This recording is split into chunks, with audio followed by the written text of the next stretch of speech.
One of the most crucial parameters in heat exchanger analysis is the overall heat transfer coefficient. Now let us discuss how we can solve for its value by considering a double pipe counterflow heat exchanger. The hot fluid flows through the inside pipe, while the cold fluid flows through the annulus. The mean temperature of the hot fluid at this point is T sub I, while the mean temperature of the cold fluid at this point is T sub O. Heat will flow from the hot fluid to the inner surface of the inner pipe wall through convection. Then heat will diffuse from the inner surface to the outer surface of the inner pipe wall through conduction. Finally, heat will flow from the outer surface of the inner pipe wall to the cold fluid through convection. We all know that these three rates of heat transfer are just equal. Therefore, we can compute for the total rate of heat transfer by dividing the difference of the hot and cold fluid temperatures by the total thermal resistance. To help us compute for R subtotal, we can use this figure. From this figure, we can see that the total thermal resistance is just the sum of the two convection thermal resistances and the conduction thermal resistance at the inner pipe wall. If we denote the inner and outer diameters of the inner pipe to be D sub I and D sub O respectively, then we can write the formula for the total thermal resistance in this way. Once we have computed for R subtotal, then we can compute for the total rate of heat transfer by using the overall heat transfer coefficient between the hot and cold fluids. Take note that the overall heat transfer coefficient U in this formula is simply the reciprocal of the total thermal resistance. Now, if you have noticed, we used A sub S in this equation for the surface area. But you may have also noticed that there are two surface areas that we can compute from this setup. First is the inside surface area of the inner pipe, and second is the outside surface area of the inner pipe.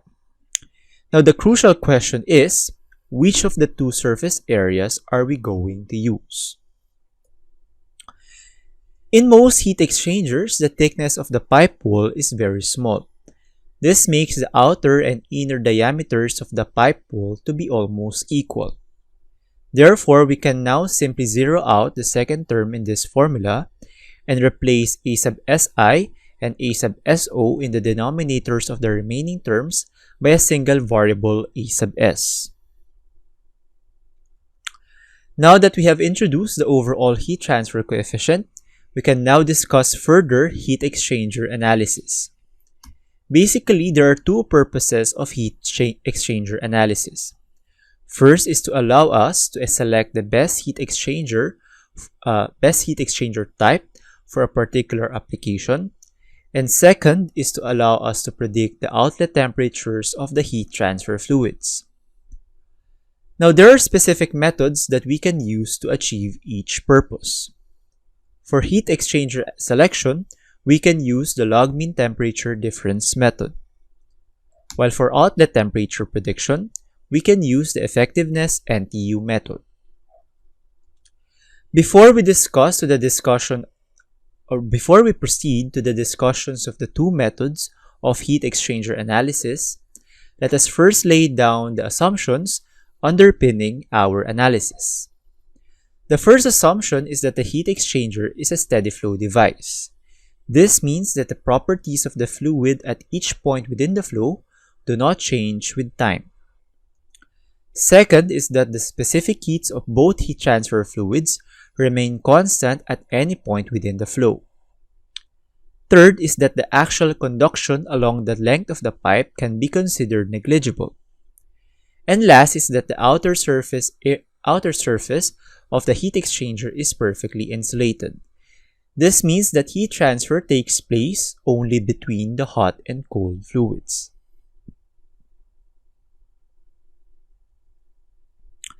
Next, we express the law of conservation of energy in this way. We know that the rate of change in the stored thermal energy of the hot and cold fluids can be expressed in this way. From this formula, you can derive another important parameter in heat exchanger analysis, the heat capacity rate C. Heat capacity rate is simply the product of the mass flow rate of the fluid and its specific heat. The crucial insight that we can obtain from this parameter is that a lower heat capacity rate means that the fluid will experience a higher temperature change as it flows through a heat exchanger. Now let us plot the temperatures of the cold and hot fluids as they flow from the inlet to the exit. If both fluids have the same heat capacity rate, then the difference between the temperatures of the two fluids at any point within the heat exchanger remains constant all throughout the flow. But what if one of the fluids undergoes a phase change? If the hot fluid undergoes condensation, then the temperature profile across the entire flow will look like this. Since the temperature of the hot fluid remains constant during the entire heat transfer process, then this means that its heat capacity rate is very high. Now, if the cold fluid boils during the heat transfer process, then the temperature profile across the entire flow will look like this. Since the temperature of the cold fluid remains constant during the entire heat transfer process, then this means that its heat capacity rate is very high.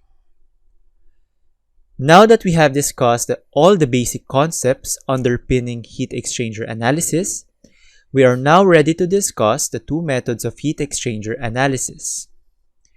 In the next video, we will start with the log mean temperature difference method.